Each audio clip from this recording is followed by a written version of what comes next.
સમગ્ર ગુજરાતમાં ગુજરાત શિક્ષણ વિભાગ દ્વારા વિદ્યા સહાયકની ભરતીની જાહેરાત કરી છે।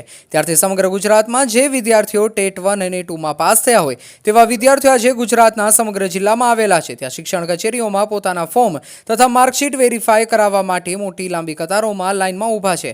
ત્યારે તેવા વિદ્યાર્થીઓ માટે શિક્ષણ વિભાગ દ્વારા પાણીની તથા બેસવાની સુવિધા પૂરી પાડવામાં આવી છે। ત્યારે આવા વિદ્યાર્થીઓમાં અમુક મહિલાઓ પોતાના નાના બાળકોને લઈને પણ આવે છે અને પોતાના વાલીઓને પણ લઈને આવેલા લાઇનમાં દૃશ્યમાન થઈ રહ્યા છે। ત્યારે અરવલ્લી જિલ્લામાં શિક્ષણ ખાતા દ્વારા 4 અલગ અલગ ટીમો બનાવવામાં આવી છે। તેમાં વિષય વાઇઝ પોતાના ડોક્યુમેન્ટની ચકાસણી કરવામાં આવે છે, જ્યારે ઓનલાઈન પણ અથવા ઓફલાઈન પણ તેને કાળજીપૂર્વક ચકાસણી કરવામાં આવી રહી છે। અને કોઈ ઉમેદવારોને કોઈ પણ જાતની તકલીફ હોય તો તેનું ડીપીઓ અથવા તો નાયબ ડીપીઓ દ્વારા તેનું સારી રીતે નિરાકરણ કરવામાં આવી રહ્યું છે। અને આવા ઉમેદવારોને કોઈ પણ જાતની તકલીફ ન પડે તેનું ચોક્કસપણે ધ્યાન રાખવામાં આવી રહ્યું છે। રિપોર્ટર અજય ભાટિયા, અરવલ્લી। હું પટેલ શૈલેષ કુમાર ડાયાભાઈ, ડેપ્યુટી ડીપીઓ અરવલ્લી મોડાસા। અત્યારે અરવલ્લી જિલ્લામાં વિદ્યા સહાયક ભરતી અનુસંધાને સ્વીકાર કેન્દ્ર ચાલુ છે। 7 તારીખથી સ્વીકાર કેન્દ્રની શરૂઆત થઈ છે। ત્યારથી જ ઉમેદવારોનો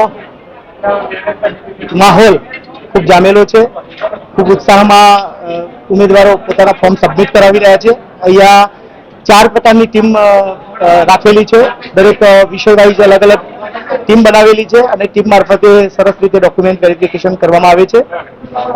વધુમાં જે ઉમેદવારો છે એમને કોઈ પણ પ્રકારની તકલીફ ના પડે એટલા માટે હેલ્પલાઇન નંબર પણ જાહેર કરવામાં આવેલો છે। હેલ્પલાઇન નંબરથી પણ એમને જે પ્રશ્નો હોય, મૂંઝવતા પ્રશ્નો હોય તે પ્રશ્નોનું નિરાકરણ કરવામાં આવે છે।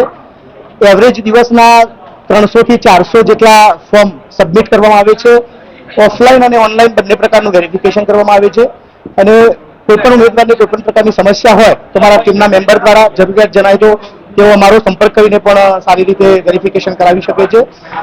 વ્યવસ્થામાં પાણીની વ્યવસ્થા, બેસવાની વ્યવસ્થા અને જો ઉમેદવારો વધુ હોય તો ટોકન આપીને પણ અમે વ્યવસ્થા કરીએ છીએ। એટલે ખૂબ સરસ રીતે સારા માહોલની અંદર આ વેરિફિકેશનની પ્રક્રિયા ચાલુ છે। 19 તારીખ સુધી આ પ્રક્રિયા ચાલુ રહેવાની છે। Okay, thank you.